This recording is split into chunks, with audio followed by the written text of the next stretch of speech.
अस्तन को कंग।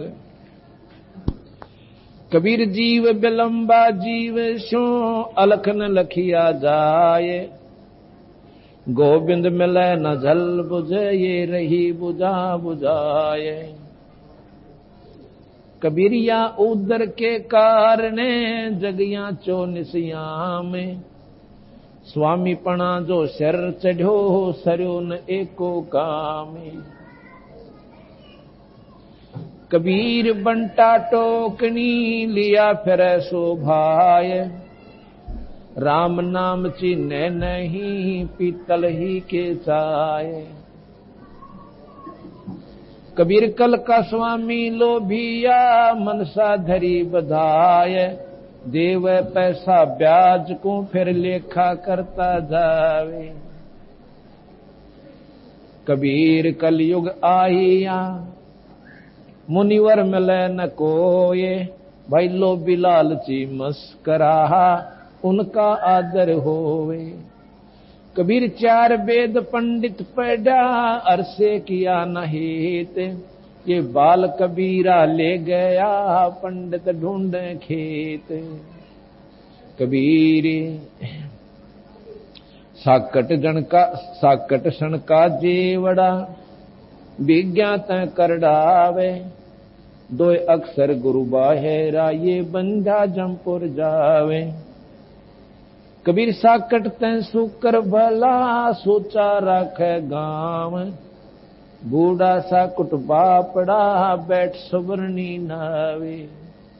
कबीर साकट ब्राह्मण जिन मेले बैसणो मिलो चंडाल, अंक माल दे बैठिए मानो मिले गोपाल।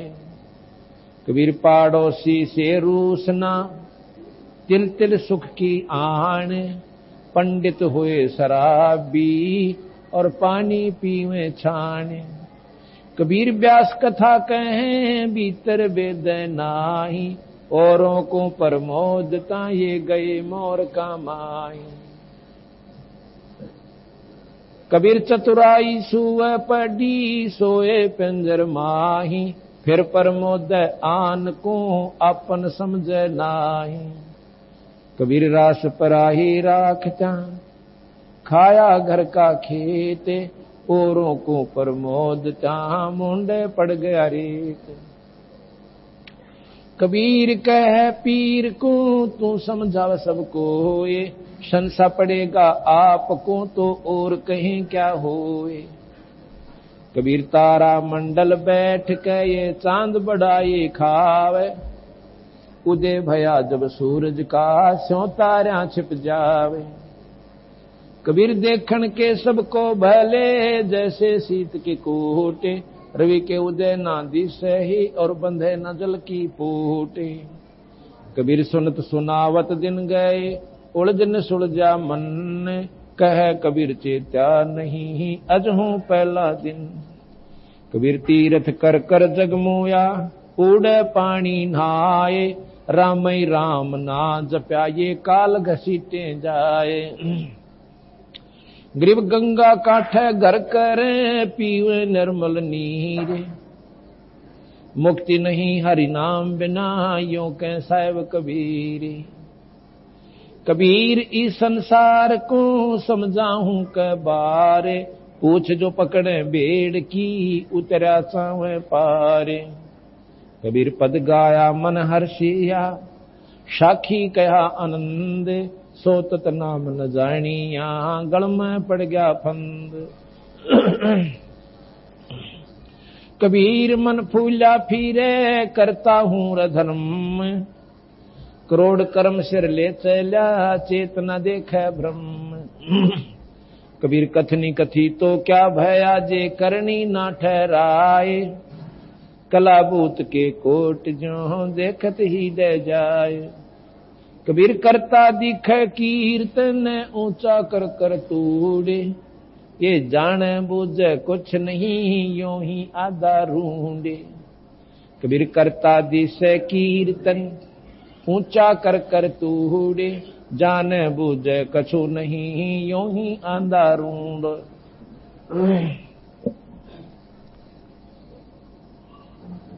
इस चाणक्य के अंग में बंदी छोड़ कबीर साहब ने बताया भाई कि जो विद्वान लोग होते हैं, पंडित, पंडित कोई जाति नहीं है। आज जिनको हम पंडित कहते हैं वो पंडित नहीं है। पंडित वो हैं जो विद्वान होते हैं, शास्त्रों के ज्ञाता होते हैं। और पहले काशी जी के अंदर एक काशी विद्यापीठ से जो उस विद्या को पास करके और वहां से जो वहां की डिग्री प्राप्त करता था उसको पंडित जी कहा जाता था। विद्वान को पंडित कहते हैं, ज्ञानी कहते हैं। वो किसी भी जाति का हो सकता है। मेरे दादा गुरु छावले के जाट थे। वो विद्या काशी पीठ में पढ़कर और 4 विषय के आचार्य बन गए थे। आज उनको पंडित चिदानंद जी के नाम से जाना जाता है और गोपालपुर में उनका आश्रम बना हुआ है। मेरे स्वयं गुरुदेव इस नकली फीत के अनुसार ब्राह्मण थे। वो कभी पंडित नहीं कहते थे अपने आप को, क्योंकि वो कहते थे मैं संत हूं, मैं विद्वान नहीं हूं। और गुरुदेव उनके पंडित थे। वो जाट होते हुए पंडित कहलाते थे और वो ब्राह्मण होते हुए पंडित नहीं कहलाते, संत राम देवानंद जी महाराज कहलाते थे। तो हमने जो अनजान आंट ला रखी है यही कबीर साहब ने सुलझाई है भाई। अब कोई पीछे वैद लिख लेते हैं कई भाई, फलाना राम वैद, फलाना राम वैद, उनके बेटे भी वैद, उनके पोते भी वैद और सारी पीढ़ी वैद। और जाड़ के दर्द की दवाई ना जानते, वो वैद क्या के? कोई वैद नहीं है, वो सिर्फ एक नकली फीत है। वो एक समूह का नाम वैद हो गया। इसी प्रकार एक समूह को ब्राह्मण कह सकते हैं, वो मोहल्ला कह सकते हैं। जैसे नाम धर लें फलाना मोहल्ला, बाकी वो ब्राह्मण पंडित नहीं है। ब्राह्मण सोए जो ब्रह्म पिछाड़ है। ब्राह्मण था सुदामा, उसकी पत्नी रोली पीट ली और भूखे उसका आगे बालक सोया करते थे अन्न के अभाव से। लेकिन एक बार भी उसके मुंह से नहीं निकला कि मैं कृष्ण से मांग लाऊंगा। वो कहता था जो मांगता वो ब्राह्मण नहीं है और मेरे भाग में है वो मुझे मिलेगा, वैसे मैं नहीं मांगूंगा किसी से। मांगन से मरना भला, मत मांगो कोई भीख। मांगन से मरना भला, ये सतगुरु की सीख। मांगन मरण समान है, मत मांगो कोई भीख। और भाई मांगन तो मरना भला, यह सतगुरु की सीख। वो इस बात को पूर्ण रूप से जानते थे सुदामा जी, लेकिन वो उनकी पत्नी ना मानी, फिर भी वो उनके पास चले गए। ना मानने से, दबाव देने से 7 दिन कृष्ण जी के पास रह के आगे अपने मुंह से ये नहीं कहा कि हम भूखे सोते हैं। कृष्ण जी पूछे कि हाल है विप्र जी? अकति मौज हो रही से महाराज जी, थारे बागते ठाठ हो रहे, कोई दिक्कत नहीं है। और 7वें दिन नौका ने उठ का आ गया, उसको ब्राह्मण कहते हैं। अरे डोंगरच के अपना पेट भरने की खातिर दुनिया को गुमराह करते हैं, वो तो महाराज ने उनको साकिट कहा है, वो ब्राह्मण नहीं है।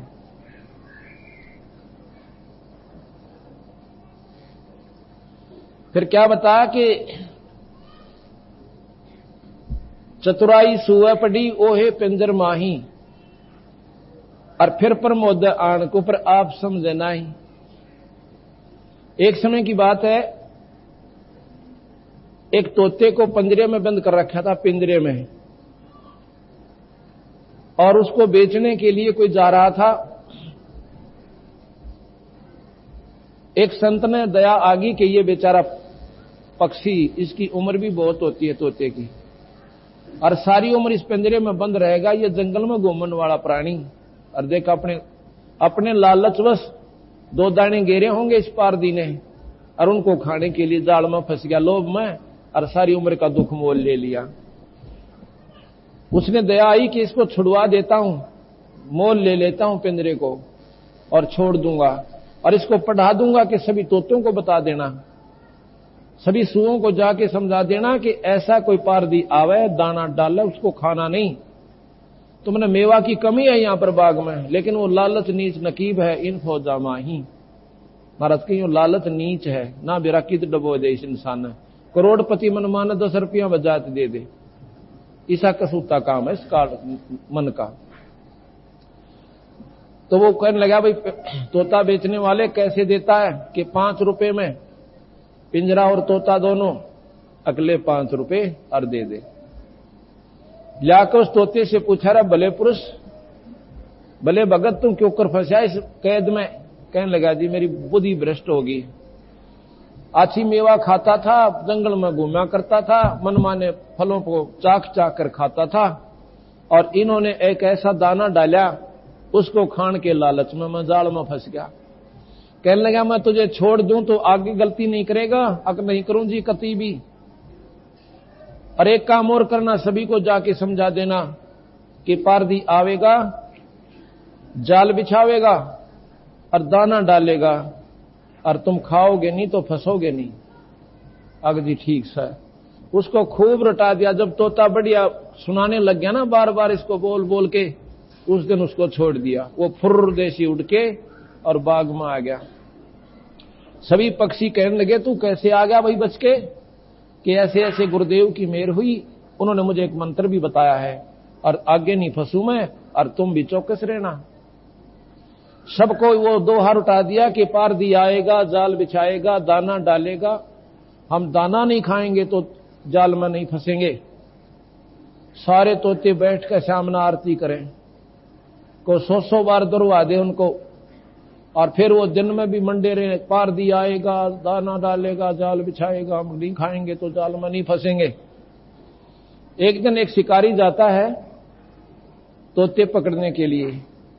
जब उसने काना में आवाज पड़ी कि ये तोते तो आज सारे न्यू कह रहे हैं कि पारदी आवेगा, जाल बिछावेगा, और हम दाना नहीं खाओगे तो हम नहीं फंसेंगे।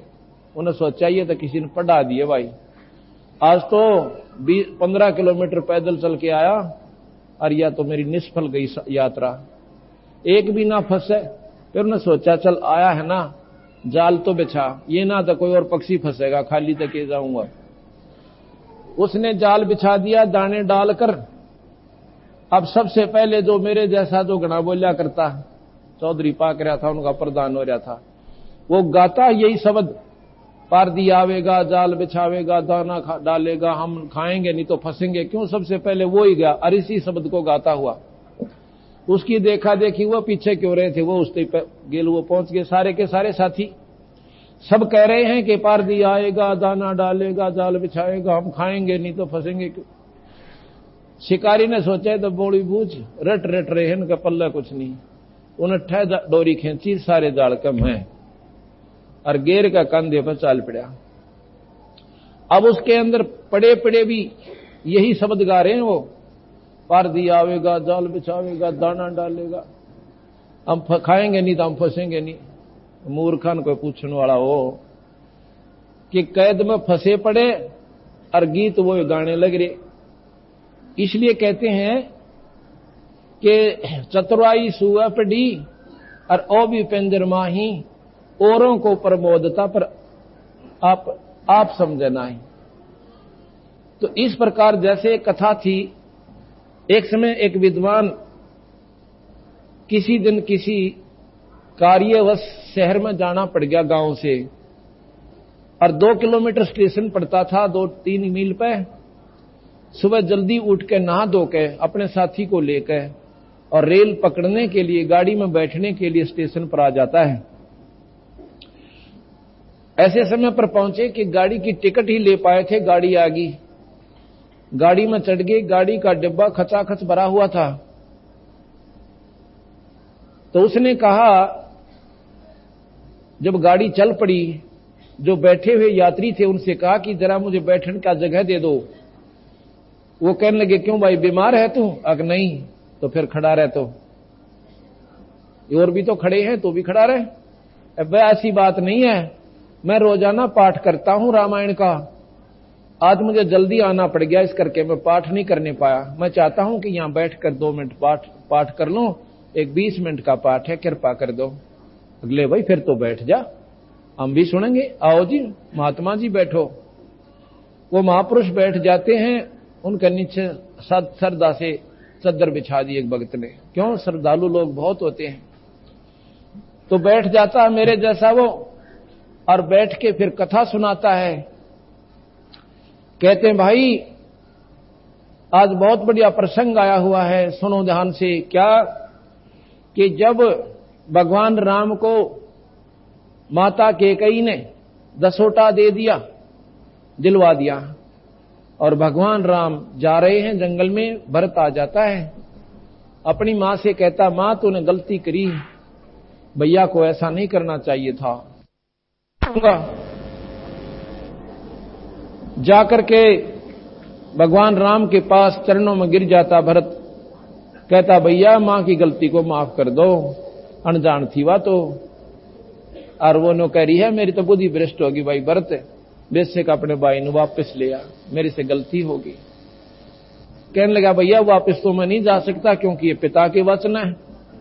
ठीक है मुझे मालूम है मां का खोट नहीं है, ये मेरे कर्मों का दंड है वीरा, इसमें किसी का दोष नहीं है, और मैं वापस नहीं जाऊं भरत, एक बार कहे चाहे 100 बार कहे।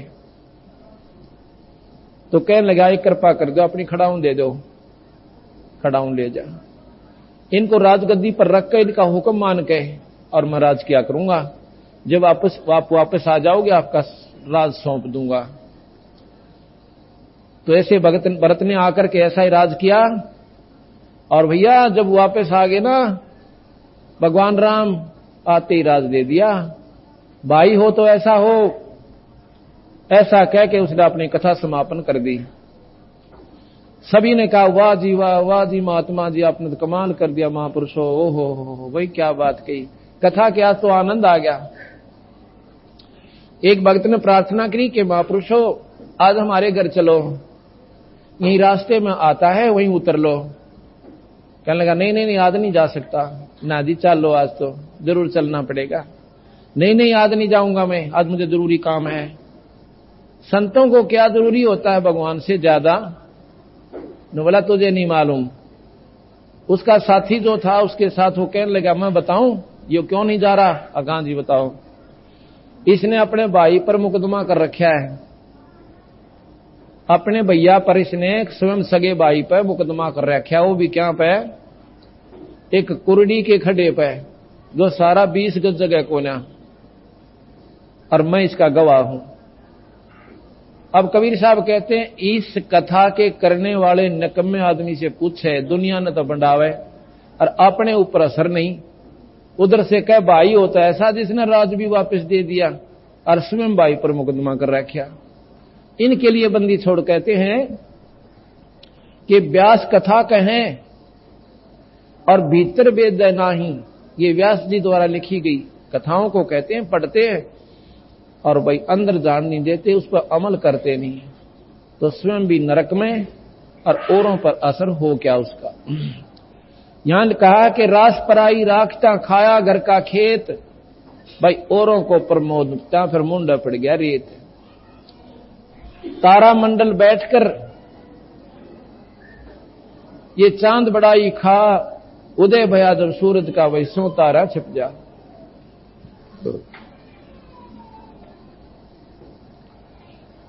कबीर तीर्थ कर कर जगमुया, भाई उड़े पानी नहा।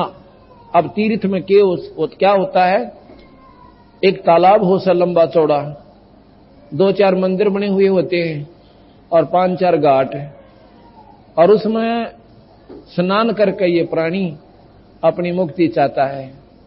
महाराज कहते हैं परमात्मा के नाम बिना पीछा ना छूटे, यू काल घसीट के ले जाएगा, केस पकड़ के तेरे। अगर इसे पानी में नहान तो पीछा छूटता हो तो इसका आसान काम में कोई ना, हर व्यक्ति जा सकता है और सारे तीर्थ कर सकता है, सारी उम्र में कोई बड़ी बात नहीं है। तो इस प्रकार ये साधना आपकी कति गलत है। अब आप जाते हो तीर्थ पे, वहां पर एक पुण्य हुआ मान लीजिए, और जितने जीव वहां तक मारे और स्नान करते हुए मारे, वो तेरे पाप में यानी आपके पाप कर्मों में लिखे जाएंगे, और पुण्य 1 और पाप करोड़, अब दोनों भोगने पड़ेंगे। कबीर साहब कहते हैं कबीर मन फूला फिर मैं करता हूं रे धर्म, और ये करोड़ कर्म सिर ले चला, ये कोट दुष्कर्म सिर ले चला, और यो चेत न चीना भ्रम। ये तन बेरा भी ना पटा, कितने पाप ठोक लिया गठड़ी बांध के।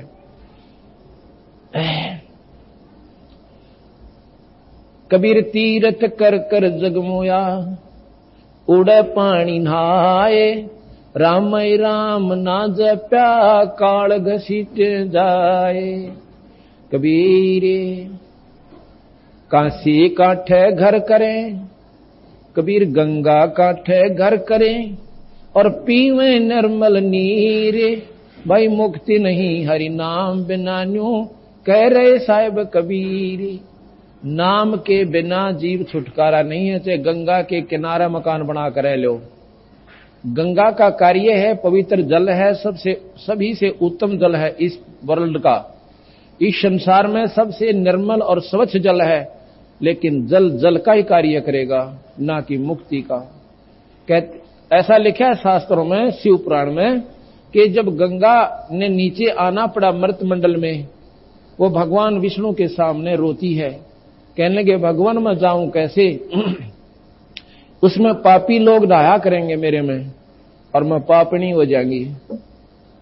तो उसमें भगवान ने कहा कि तेरे अंदर संत स्नान किया करेंगे और तेरे पाप काट देंगे।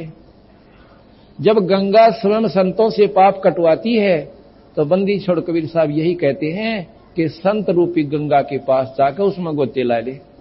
जो गंगा के भी पाप काटे, आप उसी से क्यों ना डायरेक्ट कटवा लो? इस प्रकार इन बातों को सोचने बिना बात रहेगी। काशी गंगा काठे घर करें पीवे निर्मल नीर। भाई मुक्ति नहीं हरि नाम बिना यो कह साहिब कबीर। कबीर इस संसारे को समझाऊं कै बारे। ये पूछ पकड़ रे भेड़ की और उतरा चावे पारे। ओए अच्छी तेज दरिया बह रही है और किसी ने पूछ लिया कि मैंने दरिया से पार जाना है, और अनजान ने जिसने स्वयं नहीं ज्ञान था कि कैसे पार होता है, एक भेड़ की पूंछड़ पकड़ा दी कि इसको ऐसे नदी में डाल देना और तुझे परले पार निकाल देगी। ये छोटी साधनाएं, ओछी साधना भवसागर से पार करने की नहीं है। ये तो ऐसे है जैसे भेड़ की पूंछ पकड़े बैठे हो। वो कौन कौन सी? तीर्थ और व्रत करना, केवल पाठ शास्त्र का करते रहना और पूर्ण परमात्मा सतपुरुष कबीर साहब का जाप ना करना। ये पेट भेड़ की पूंछ बताई। ये कनागत, श्राद्ध, रोजे, ये सब आपको यहीं उलझा कर रखने योग्य हैं कि कब के हैं। भगवान कृष्ण ने गीता में यही कहा है कि जो शास्त्र विहीन जो साधना करते हैं वो नरक में जाते हैं सीधे। उसमें ओम मंत्र का महत्व बता रखा भगवान कृष्ण ने कि ओम जाप कीजिए और बाकी शास्त्र विहीन कोई भी कार्य मत कीजिए। कर्मकांड से जीव यही चक्कर काटता रहेगा। कबीर पद गाया मन हर्षिया, साखी कहा आनंदे। सो तत नाम न जानिया, ये गढ़ में पड़ गया फंदे। कबीर कथनी कथी तो क्या भया, जे करनी ना ठहराए। भाई कलाबूत के कोट जो देखत ही दे जाए। कथनी मैंने कथा सुनाई, आपने याद कर ली, वो आपने आज्ञा सुना दी। और करनी करें कोई ना, जैसे उस तोते ने स्वयं सुना और आगे फिर कथा गा दी। इस प्रकार कबीर साहब कहते हैं कि कथनी करनी तज कथनी कथें, अज्ञानी दिन रात और भाई कोकर जो भौकत फिर ये सुनी सुनाई बात। ये चार कथाएं आप भी सुन सकते हो, आप पढ़ भी सकते हो। रामायण का सब न पता लग गया और महाभारत का ज्ञान सभी को है। गीता जी का भी ज्ञान आप कर सकते हैं क्योंकि हिंदी के अंदर उसका ट्रांसलेशन हो चुका है। तो इससे कोई लाभ नहीं होगा जब तक हम करनी नहीं करेंगे, राम नाम का बीज इस खेत, श्री रूपी खेत में नहीं बोएंगे। अब बीज के ऊपर है। अगर आप भगवान कृष्ण विष्णु का जाप करोगे तो स्वर्ग लोक जाओगे। स्वर्ग में पुण्य, नरक में पाप है और 84 का चक्कर न्यो का न्यो। भगवान शिव की साधना करोगे, विष्णु शिव लोक में जाओगे, जिनकी उपाधि पाओगे। जब वो पदवी खत्म हो जाएगी, आप फिर दोबारा मर्त मंडल में, स्वर्ग में और नरक में और चक्कर काट कर फिर 84 में जाओगे। कबीर साहब की साधना करोगे तो आपको स्वर्ग नरक में नहीं जाना पड़ेगा, आपको सीधा सतलोक जाना पड़ेगा। वहां जाने के बाद जीव का फिर दोबारा मरण नहीं होता। वहां हमारे परिवार होगा, वहां सारी मौज होगी, वो स्थायी परिवार होगा। ये अस्थायी और टेम्परेरी रिलीफ हमारे को यहां मिला हुआ है। अब आगे कहा कि कर्ता दिशा कीर्तन ऊंचा कर तूड़, जैसे आपने देखा होगा। अब जैसे महाराज ने कहा कि कर्ता दिशा कीर्तन, कीर्तन कैसे करते हैं, जैसे माता का जागरण देखा हमने कई बार। कहते हैं सारी रात ढोलकी लेकर और मंडे रहते हैं, सारे बोलो जय माता दी, पिछले बोलो जय माता दी, अगले भी बोलो जय माता दी। हमने नहीं सुना जय माता दी, वो गला पाड़ लिया और वो का हमने बिना सुना जय माता दी। चलो कोई बात नहीं, पर इससे लाभ नहीं है। अब ये बात आपके खटकेगी, अखनू के ऊपर कह दिया महाराज जी ने कि माता की जागरण से लाभ नहीं है। ये तो माई का आपने महिमा सुनी सारी रात, तू शेरा वाली है, तू लट्टा वाली है, तू यूं कर देती है, तू ऐसे कर देती है। जैसे आप बिजली की महिमा गाओ, क्योंकि बिजली के गुणों का आपको ज्ञान है। तू पंखा चलाती है, तू कूलर चलाती है, तो पानी की बर्फ बना देती है, तो जो है यहीं पर शिमला बना देती है, सानी का हमारा कुटी कर देती है, सानी काट देती है, पशुओं का चारा काटती है, दूध पिलोती है और आटा पीस देती है, और फैक्ट्री चला देती है, तो बहुत ही सुखदाई है, इसके गीत बना लो। फिर कहने लग जाओ जय बिजली दी, पिछले बोलो जय बिजली दी, अगले बोलो जय बिजली दी, पर वो कोई लाभ नहीं आपको। कब होगा लाभ? जब उसका कनेक्शन ले लोगे। सारा कुंभ आरती करें जाइयो बिजली की, घर बैठकर कनेक्शन मत लेना, जे आपके घर में एक आने का लाभ बोले गारंटी देते हैं। पर यह बिना समझ के लोगों ने क्यों वो मीठे सुरीले शब्द, अरे एक लाने बोतल की घूंट दारू की, सारी रात बांटे जा और गेला हम ना डलाए जा बैठे बैठे, इससे कोई लाभ नहीं होगा। वो तो पद गाया मन हर्षिया, उनकी मीठी सुरीली बात से आप प्रभावित होगे, ये कान का रस है। पद गाया मन हर्षिया और साखी का आनंद, और तत्व भेद ना जान, तत्व नाम ना जानिया, फिर गल में पड़ गया फंद। कनेक्शन कैसे मिले? मान ले आपने माता का ही जाप लाभ लेना है, ये तीन लोक की सुप्रीम पावर है, ब्रह्मा विष्णु महेश से भी शक्तिशाली है। ब्रह्मा विष्णु महेश की 4 भुजा है, इसकी 8 भुजा, ये तीनों की मां है। अगर आप इसका भी जाप करना चाहते हो तो उनके नुमाइंदे संत से मिलो, जिन्होंने नाम की साधना करके माइस का वो प्रत्यक्ष दर्शन कर रखे हैं, और फिर उसी विधि से आप रहो। उसकी जय बोलने तक काम नहीं चलेगा, और फिर वो माता के लाभ देगी। जन्म मरण माई नहीं मिटा सकती। शक्ति पुराण मेरे पास है, माता का पुराण, आप इसको पढ़ कर देखिए, इसका जीवन चरित्र है, ये माता का असली शास्त्र है। ये जन्म मरण नहीं मिटा सकती आपका, और जन्म मरण मिटे बिना यो कोड छूटे ना, यो जन्म और मरण का कोट जन्म तन भरमत हो गए, कुछ ना हाथ लगा रे, तो कुकर सुकर खरबा बोरे कौआ हंस बगारे। बंदी छोड़ के मैं दोनों दुख मेटूं तेरे, या माता से भी ज्यादा लाभ दूं, और फिर तेरे को सतलोक ले जाऊं, जन्म मरण मिटाऊं। तो हम ऐसी सुप्रीम पावर से क्यों नहीं मिलते? प्रधानमंत्री से मेल होने के बाद हमारे सारे दुख दूर हो जाएंगे, फिर भी एक रह जाएगा।